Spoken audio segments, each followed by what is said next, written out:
Welcome back to the quick introduction to Python 3 for AWS Automation Engineers course. Today's video will demonstrate how to manage AWS Step Functions workflows, or state machines, using the Boto3 library, Python SDK for AWS. To repeat our examples, you'll need Python 3 interpreter, AWS CLI tools, Boto3 module, and IDE. We'll be using Cloud 9 IDE in this video, but you can use your local IDE such as Visual Studio Code, IntelliJ IDEA, or even a text editor. Step Functions is an AWS service that enables you to coordinate the components of distributed applications and microservices into serverless workflows so you can build and update apps quickly and easily. You build applications from individual components that perform a discrete function or task, allowing you to scale and change them independently. Step Functions provides a console and API to help you easily coordinate these components without writing additional code. Step Functions integrates with many AWS and third-party services, making it easy to build complex applications quickly and easily. With Step Functions, you can easily monitor the state of your application and ensure that all tasks are completed successfully. As a result, Step Functions can help you build more resilient applications that are easy to maintain and scale. AWS Step Functions allows you to use AWS Lambda functions and other AWS services to build and automate business-critical workflows. It allows you to describe your processes as a series of event-driven steps, where steps can be executed sequentially or in parallel. Every workflow is described in JSON-like syntax. Here's a list of currently supported services, which you can directly call from Step Functions: Amazon DynamoDB, SNS, SQS, ECS, EMR, SageMaker, Athena, API Gateway, and EKS AWS Batch, Code Build, Lambda. Step Functions for unsupported services and APIs, you need to use AWS Lambda. AWS Step Functions tie all steps in a particular execution order to form a single automated workflow, state machine, and allow you to control execution flow based on the outputs of every executed step. The most straightforward workflow may contain only one step. A more complex workflow might include many steps and have complex execution logic. For example, take a look at the demonstrated CI/CD automation workflow. As soon as the workflow is described, you can launch it manually or in an automated way. All Step Functions workflows can scale on demand and handle a virtually unlimited number of executions. If you're using AWS Lambda as a step function workflow, remember that its execution time is limited to 15 minutes. If the step might take longer, use the asynchronous execution model or split your task into smaller subtasks. The workflows for Step Functions can be created using an interactive AWS console.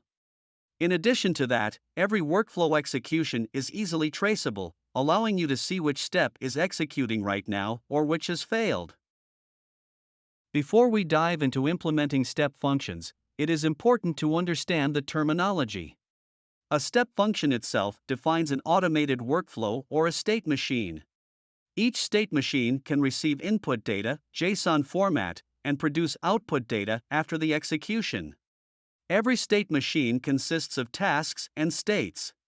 Each task can receive input data and produce output data.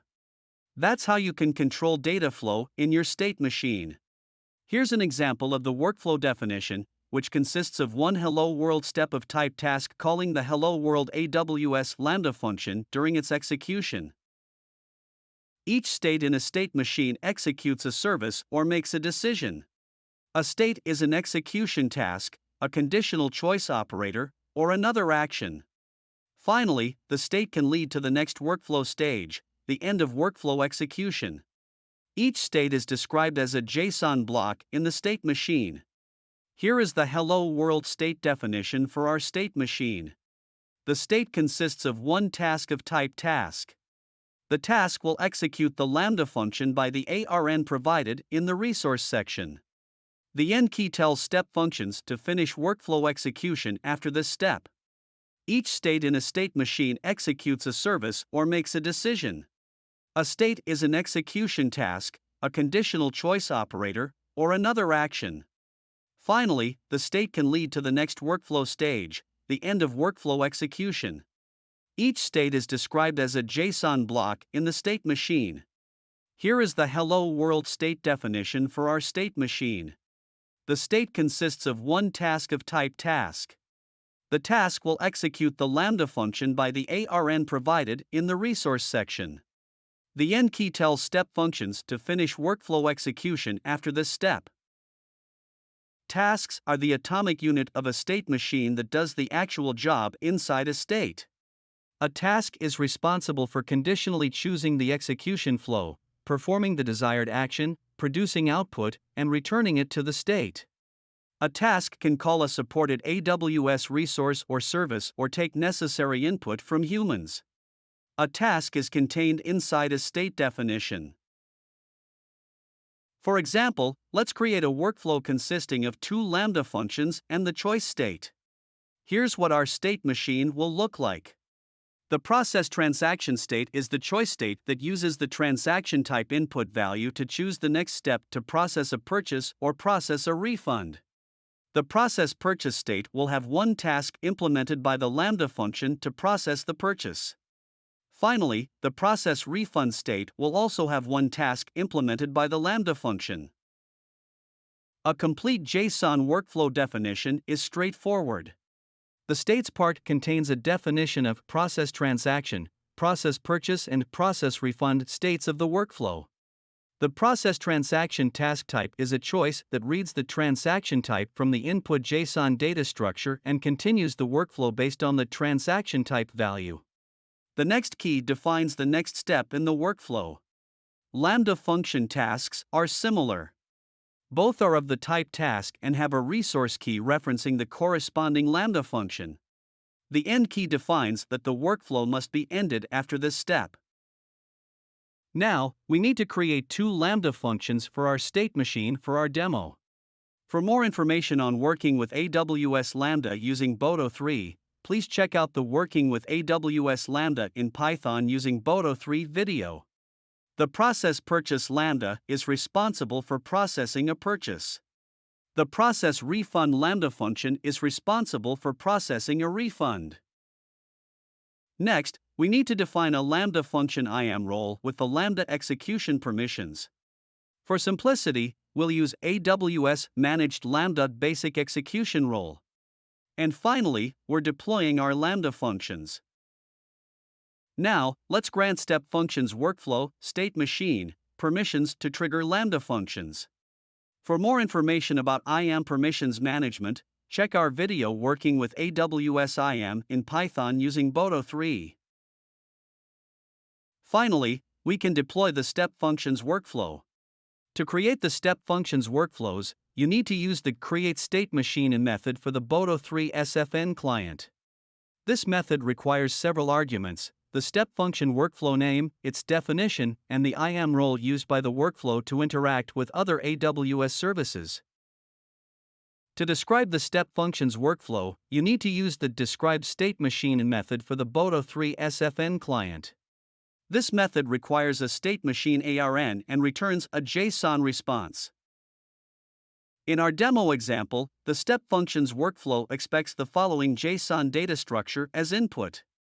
Depending on the transaction type, state machine will invoke different Lambda functions. Expected transaction types are purchase and refund. To execute the step functions workflow, you need to use the Start Execution method for the Boto3 SFN client. This method requires the state machine ARN, execution name, and input for the workflow. Based on the provided input, you'll see different execution results. To list step functions workflows, you need to use the List State Machines method for the Boto3 SFN client.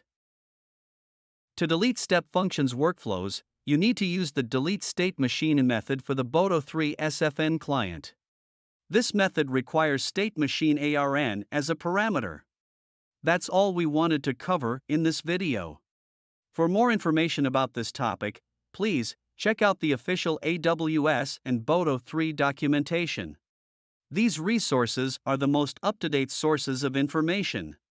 Please let us know in the comments section below if you'd like more information about specific operations with AWS Step Functions or any other AWS services using Python and Boto3 library. Don't forget to subscribe to our channel and press the like button. This will help us to publish and spread more educational hands-on content related to cloud automation for the community. Thank you for your attention and stay tuned.